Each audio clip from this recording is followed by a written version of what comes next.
Bonjour mes amis, dans une nouvelle vidéo concernant la relation médecin-malade.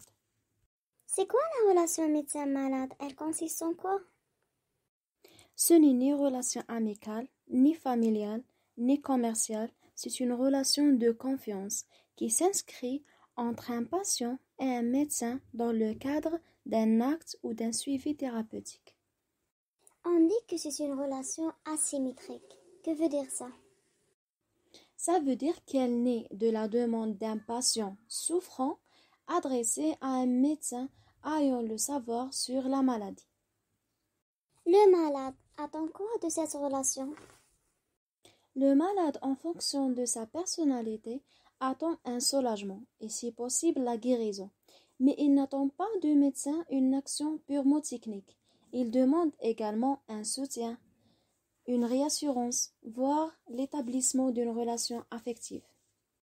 Et le médecin attend quoi de cette relation? Le médecin réagit face au malade afin de pouvoir vérifier son pouvoir de soignant et d'obtenir une reconnaissance. Quel est l'objet de cette relation? Et quels sont les moyens? La relation médecin-malade est spécifique car elle a pour premier objet le corps du malade, mais la parole pour premier moyen thérapeutique, source d'incompréhension et d'erreur. On dit qu'elle est dépendante du processus d'idéalisation réciproque. Que veut dire ça? Ça veut dire que le patient idéalise le médecin comme connaisseur et expert et le médecin idéalise le patient comme celui qui répondra à la prise en charge qu'il préconise. On dit que le médecin recherche le consentement libre et éclairé du patient. Que veut dire ça? Le consentement libre, c'est-à-dire en absence de contraintes. Le consentement éclairé, c'est-à-dire précédé par une information. Et ce consentement peut être retiré à tout moment. On entend souvent les notions de transfert et de contre-transfert, c'est-à-dire Le transfert est constitué de l'ensemble des réactions affectives, conscientes et inconscientes que le patient éprouve à l'égard de son médecin. Le contre-transfert, c'est pareil, c'est l'ensemble des réactions affectives, conscientes et inconscientes que le médecin, cette fois-ci, éprouve à l'égard de son patient. quand est-ce qu'on dit que le transfert est positif et quand est-ce qu'on dit qu'il est négatif. Le transfert est dit positif si le patient éprouve une relation de confiance envers son médecin. Et il est dit négatif si le patient a une image négative sur son médecin et elle est dite relation antithérapeutique. Et pour le contre-transfert positif et négatif, Le contre-transfert positif, c'est un surinvestissement et le médecin qualifie son malade comme un bon malade. Le contre-transfert négatif, c'est un rejet inconscient du patient et le médecin qualifie son malade comme un mauvais malade. quels sont les grands principes de cette relation? Il faut que le médecin prenne en compte le malade dans sa globalité, avec ses dimensions biologiques, psychologiques et sociales, répondant ainsi à la définition de la santé selon l'OMS. Pourquoi Google ne peut pas remplacer les médecins? Premièrement, vu la singularité de chaque individu, on n'est pas semblables tous. Deuxièmement, les qualités humaines faisant appel à la subjectivité, c'est-à-dire on n'a pas besoin seulement de l'information concernant la maladie, on a besoin de soutien, de réassurance, etc. Et enfin, j'ai aimé ce cadre qui dit « Merci de ne pas confondre vos recherches Google avec mon diplôme de médecine ».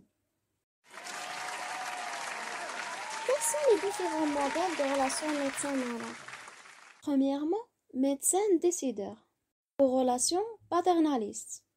Et c'est le fait que le patient soit peu informé et peu respecté et c'est au médecin de choisir le meilleur programme de soins à rédiger. Deuxièmement, patient-décideur, dit aussi relation d'autonomie, où on retrouve une déresponsabilisation du médecin et le patient est confronté seul à des choix difficiles. Troisièmement, décision médicale partagée ou modèle délibératif.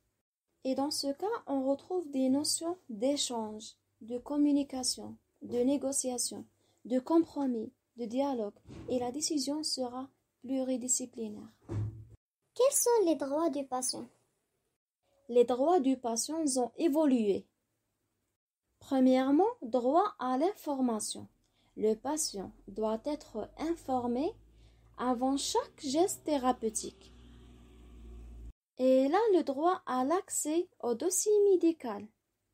Après avoir été informé clairement, le patient a le droit au consentement libre et éclairé. Il a le droit aussi de refuser ou de retirer son consentement à tout moment. Il a le droit au secret médical. Il a la possibilité de désigner une personne de confiance. Cette personne de confiance décide au lieu du patient dans le cas où le patient ne peut pas. Par exemple, dans le cas où il est inconscient.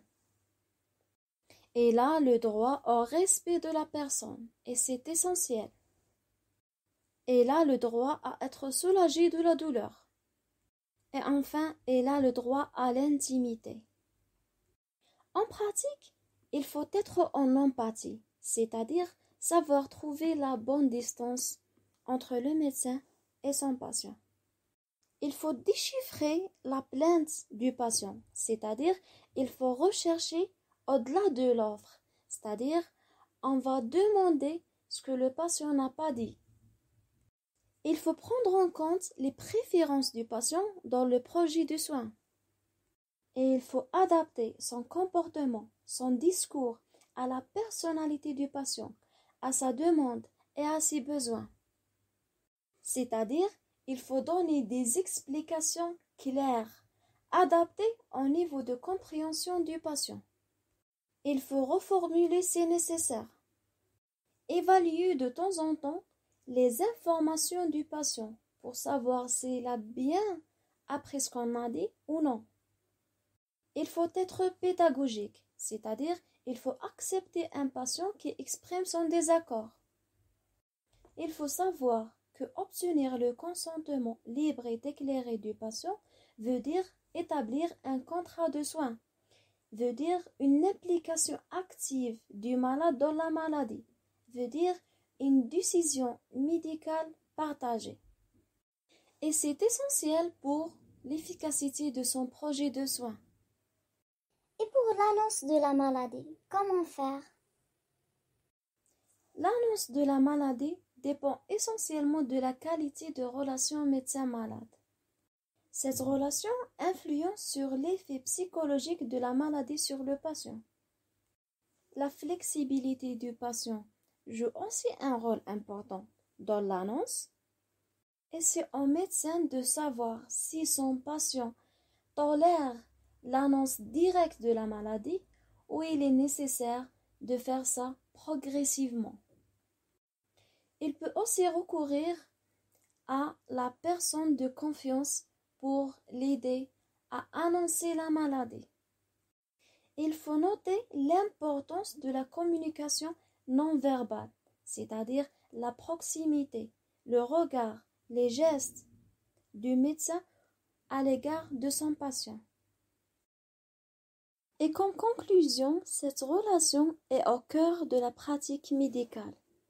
Elle est essentielle pour la qualité des soins et elle doit s'adapter à l'évolution de la société, à l'évolution des lois et de l'Internet pour une participation active du patient. Et merci énormément pour votre attention. Bon courage pour la révision. Et see you later dans une nouvelle vidéo. Bye!